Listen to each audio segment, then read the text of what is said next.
नागपंचमीची लढाई या ठिकाणी उल्लेख केला, सत्यजित देशमुखांनी केला. 2002 ला मी चुकत नसेल तर न्यायालयाने अंतरिम आदेश सांगितलं नागपंचमी होऊ शकत नाही, कारण बरोबर ते आयोग याच्यावर जात नाही. प्राणी मात्रावर आणि निसर्गावर प्रेम करणारी या जगातली कुठली संस्कृती असेल तर ती हिंदू संस्कृती आहे. तो मराठी माणूस आहे, तो आपला महाराष्ट्र आहे.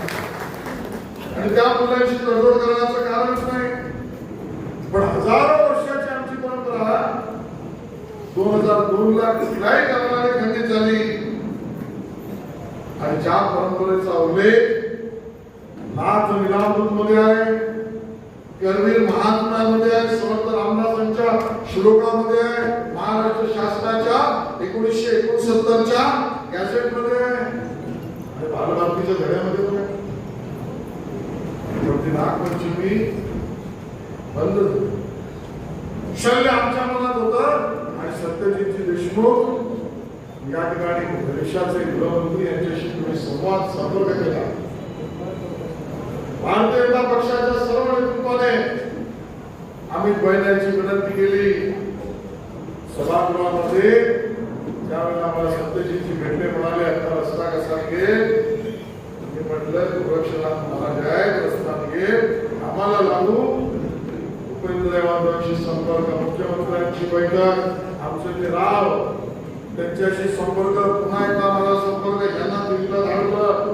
आणि त्या ठिकाणी पहिल्यांदा आध्यात्मिक, धार्मिक आणि शैक्षणिक प्रबोधनासाठी 27 जुलै 2025 ला त्याची परवानगी मिळाली.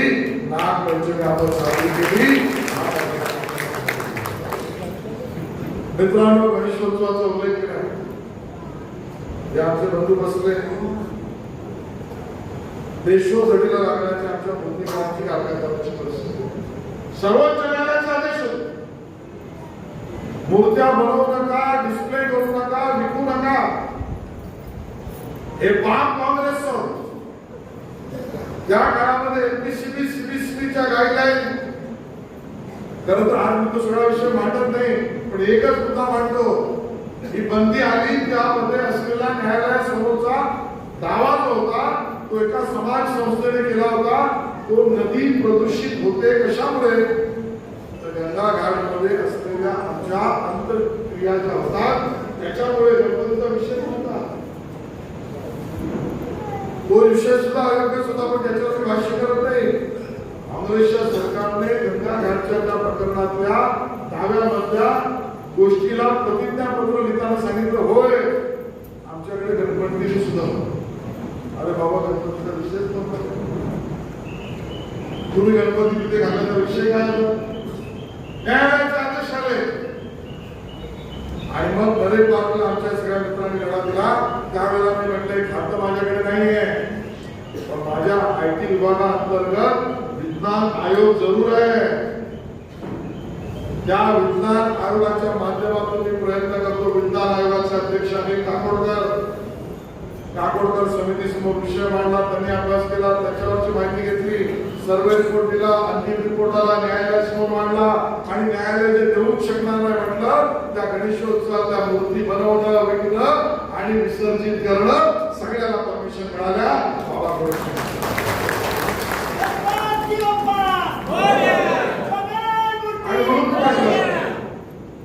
कठीण पेपरच मला नाही आणि माझं सौभाग्य असतं.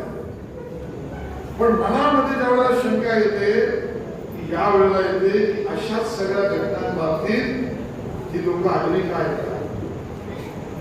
गणेशोत्सवाला आडवी येतात, नवरात्रीच्या मूर्त्यांना आडवी येतात, दांडियाला वेळ किती असला पाहिजे याच्या आडवी येतात, नागपंचमीला आडवी येतात. याच घटनाक्रमामध्ये न्यायालयासमोर जाऊन अन्य पद्धतीने लोक आडवी काढतात. आणि मंडळी कोण आहे? ही सर्व मंडळी, त्याचा धोका तुम्ही लक्षात ठेवला पाहिजे.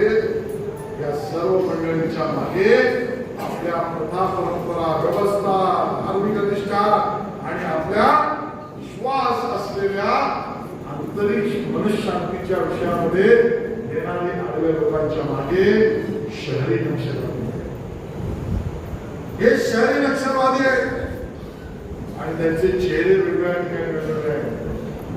कधी काँग्रेसच्या रूपाने आजकाल वाटा सेनेच्या रूपाने. अरे उद्धवजींना आमचा सवाल आहे,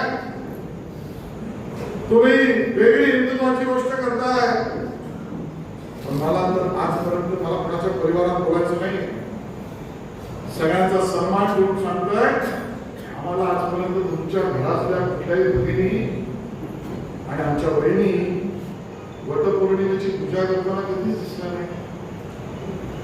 कुठला हिंदुत्व ठाकरे उद्धवजी तुम्ही आम्हाला सांगताय? तुम्ही हिंदुत्वाच्या गोष्टी मांडताय. पवार साहेब तुम्ही सुद्धा शेतकऱ्यांच्या गोष्टी मांडताय. मला तर कुठल्या बैलपोळ्याची पूजा करताना कधी पवार साहेब उद्धवजी दिसले नाही. आम्हाला एक प्रश्न उपस्थित करायचा आहे.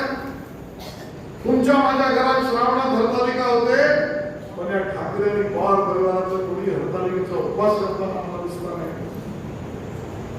या बंबन भोलेनाथाचं नाव घेऊन आम्ही आमची शांती अनुभवत असतो.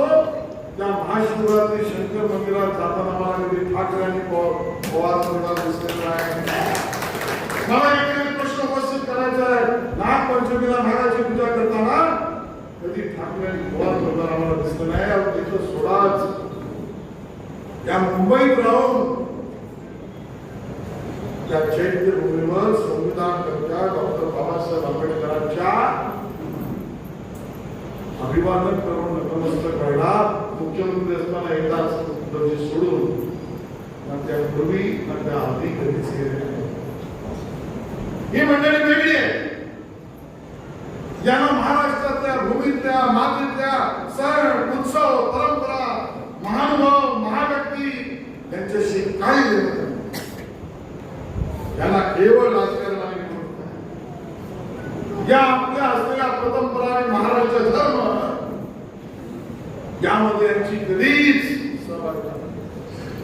आणि म्हणून माझा सन्मान जर तुम्ही केला असला तरी धोका जो आहे तो या शहरी नक्षलवाद्यांचा आणि वेगळी महाराष्ट्रावर प्रेम दाखवणाऱ्या या पवार आणि ठाकरेंच्या राजकारणाचा आहे, हे लक्षात घ्या. म्हणून याचं उत्तर एकच आहे. त्याचा उल्लेख आमच्या सदाभाऊंनी केला. जर त्यांना निवडणुकीची भाषा कळत असेल, आमच्यासाठी निवडणुकीचा विषय नाही, अस्मितेचा आणि श्रद्धेचा विषय आहे. त्यांनाच निवडणुकीची भाषा कळत असेल तर येणाऱ्या जिल्हा परिषदेमध्ये सुद्धा त्यांनी त्याला पाणी पकडल्याशिवाय खाऊ नका. हे शहरी नक्षलवादी आहेत आणि त्यांचे चेहरे वेगवेगळ्या ठिकाणी वेगवेगळे आहेत. कधी काँग्रेसच्या रूपाने आजकाल वाटा सेनेच्या रूपाने. अरे उद्धवजींना आमचा सवाल आहे, तुम्ही वेगळी हिंदुत्वाची गोष्ट करताय, पण मला तर आजपर्यंत मला कोणाच्या परिवारात बोलायचं नाही. सगळ्यांचा सन्मान देऊन सांगतोय, आम्हाला आजपर्यंत तुमच्या घरातल्या कुठल्याही भगिनी आणि आमच्या बहिणी वटपौर्णिमेची पूजा करताना कधीच दिसला नाही.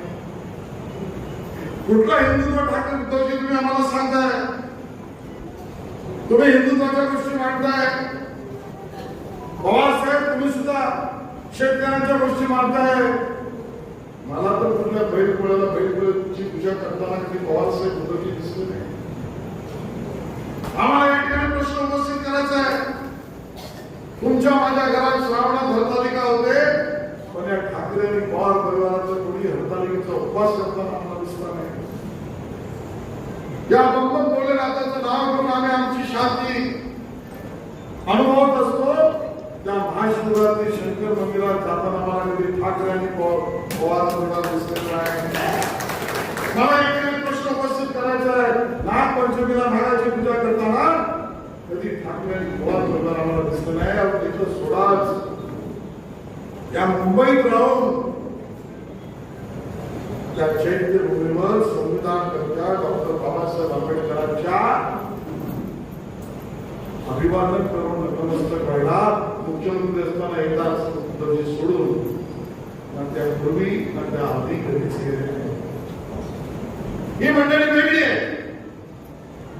ज्यांना महाराष्ट्रातल्या भूमीतल्या मातीतल्या सण उत्सव परंपरा महानुभव महाव्यक्ती यांच्याशी काही देणं नाही. त्यांना केवळ राजकारणाने निवडणूक आहे. या आपल्या असलेल्या परंपरा आणि महाराष्ट्र धर्म यामध्ये यांची कधीच सहभाग नाही. आणि म्हणून माझा सन्मान जर तुम्ही केला असला तरी धोका जो आहे त्या शरीर नक्षलवाद्यांचा आणि वेगळी महाराष्ट्रावर प्रेम दाखवणाऱ्या या पवार आणि ठाकरेंच्या राजकारणाचा आहे हे लक्षात घ्या. आणि म्हणून याचं उत्तर एकच आहे. त्याचा उल्लेख आमच्या सदाभाऊंनी केला. जर त्यांना निवडणुकीची भाषा कळत असेल, आमच्यासाठी निवडणुकीचा विषय नाही, अस्मितेचा आणि श्रद्धेचा विषय आहे. त्यांनाच निवडणुकीची भाषा करत असेल तर येणाऱ्या जिल्हा परिषदेमध्ये सुद्धा त्यांनी त्याला पाणी पडल्याशिवाय खाऊ नका. मला या ठिकाणी बोलवलं, माझा सन्मान केला, माझ्या 4 शब्द ऐकून घेतले, त्याबद्दल मनापासून धन्यवाद व्यक्त करतो. जय हिंद, जय महाराष्ट्र. एबीपी माझा, उघडा डोळे बघा नीट.